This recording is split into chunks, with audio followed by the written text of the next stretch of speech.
Good afternoon. Excuse me, I'm a little winded. I just drug this. Actually, I went to a auction today, and I drug home 20 of these. These are HP 6261B. They're DC power supplies. They're up to 20 volt rated, but they go as high as 24. And they're rated up to 50 amps, but they go as high as 60. This thing must weigh, I don't know, a lot. It's a real moose, and it's very well regulated. And I got these out of an industrial complex going out of business. And nobody, this is where, mental note, this is where your knowledge pays off. I remember working with these, ooh, wow, I don't know, probably about 15 or 20 years ago. I worked at a business where we needed to use these. And they come out of the factory wired for 208. So a lot of places wire them, wire 208 into their buildings and use them that way. Anyway, when it came time to auction these off, I thought for sure that I would be up against two kinds of people: people that knew exactly what these were and what the problem was, or people looking to salvage them because they've got a massive transformer in them. It's probably full of copper, and the bodies have got some high-grade aluminum. And there's actually some really great electronic components in there. And I'll bet these. I'll bet these go used, working good used, in good shape for probably 500 bucks.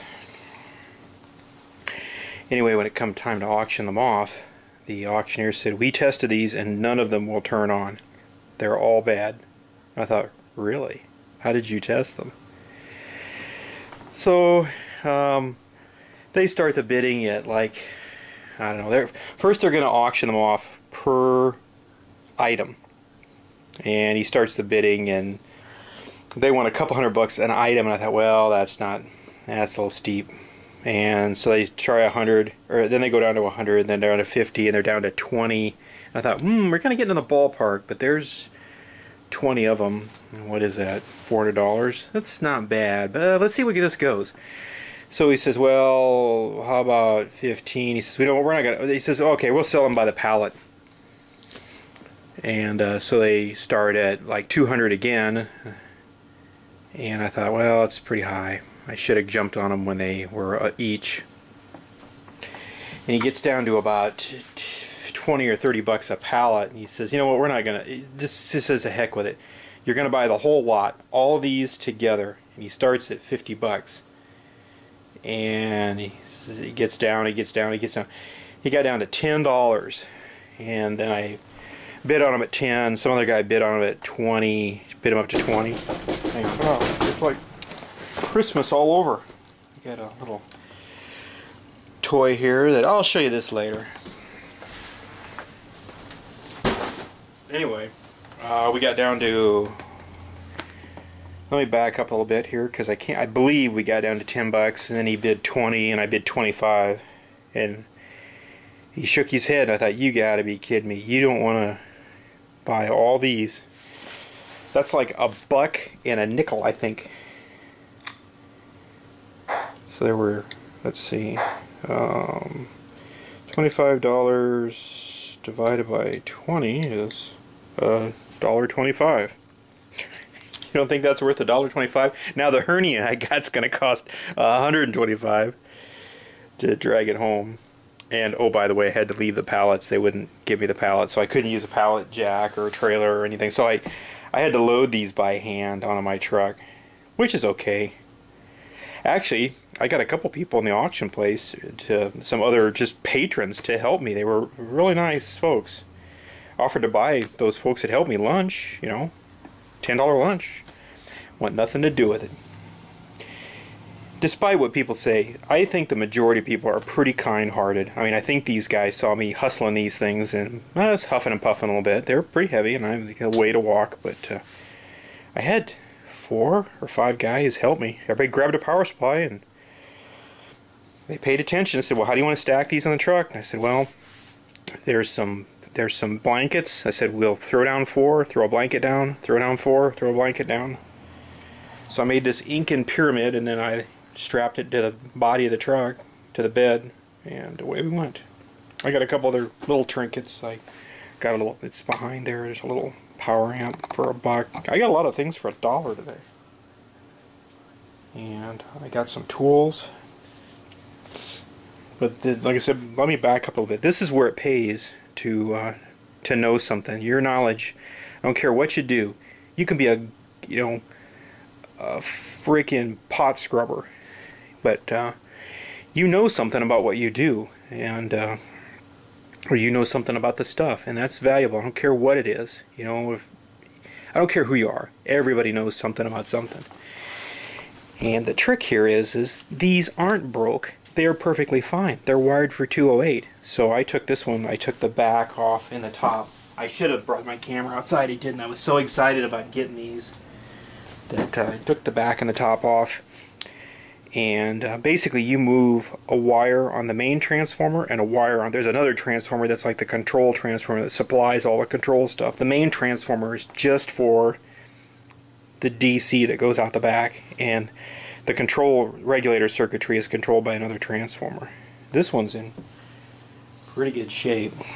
And it's cheaper than going to the gym, loading them and unloading them. So I drug one down off the truck, flipped the lid off of it, took out the soldering gun, I moved 2 wires, and put a new plug on it.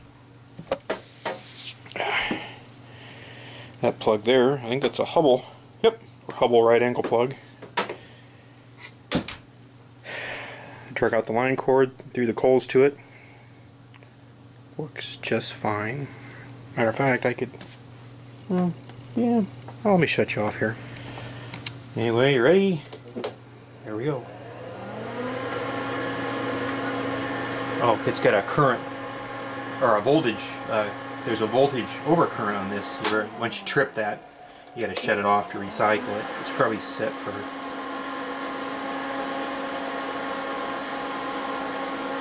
yeah, must be set for about 23 volts. It's current limiting. This is a really awesome power supply. I'm gonna go through all these, and they're a little noisy. They got a fan, but if you don't run these super hard, there is a tap you can move to slow the fan down a little bit. I wouldn't recommend it, but you can do it. I've done it before, and it didn't really hurt anything. These things are built like, these things are pretty much an anvil. If you can screw one of these up, you don't deserve to even touch it. This would make an awesome battery charger, or if you were testing high power car stereo stuff. And I believe, if I remember right, you can parallel these up or put them in series. There's a bunch of yep.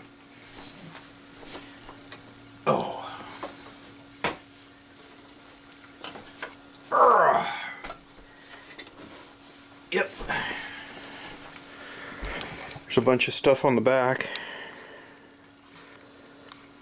Here's the bus where the DC actually comes out, and right there it says 208, and all this here is the programmable stuff. You can run these in parallel. And there's a couple other little trinkets there.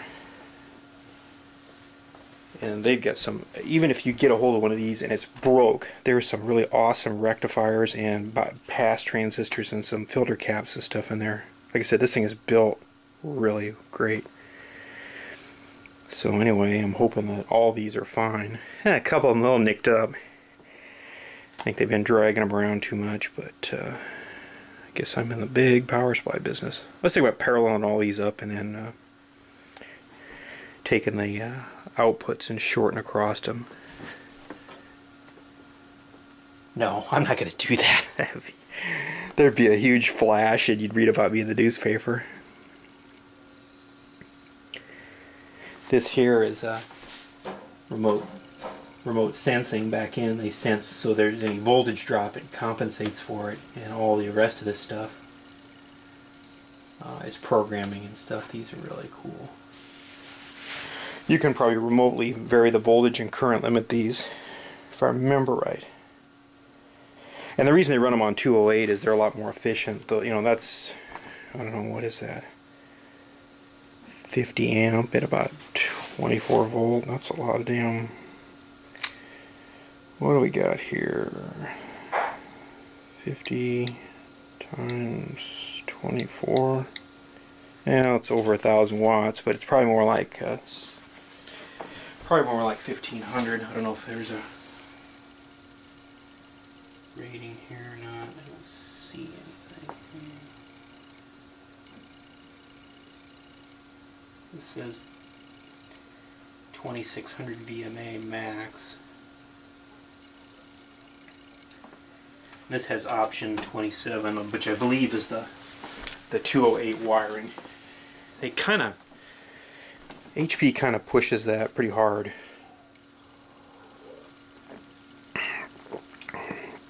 Yeah, if you were going to run some high power car stereo stuff or some potential mobile or battery powered RF stuff, this would be the way to go.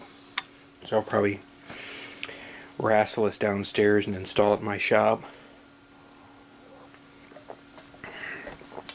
I need to get a pair of really heavy duty leads for it first.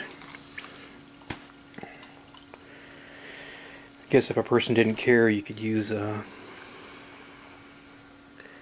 like a 10-4 line cord in parallel to them. The colors wouldn't be right, and it wouldn't be, you know, red and black, but I don't know, label them, they'll be okay. Or I could get some, I don't know, I'll think about it. Oh, there's actually a cover that's missing there. There are two. That one's kind of, that one's actually bent, and I think that one's broke. Yep. That's not good. There's a standoff there and there. Well, there's one there and one going. And looks like that one's bent. It's to cover that so something doesn't fall against it and turn into a flaming pile of dew.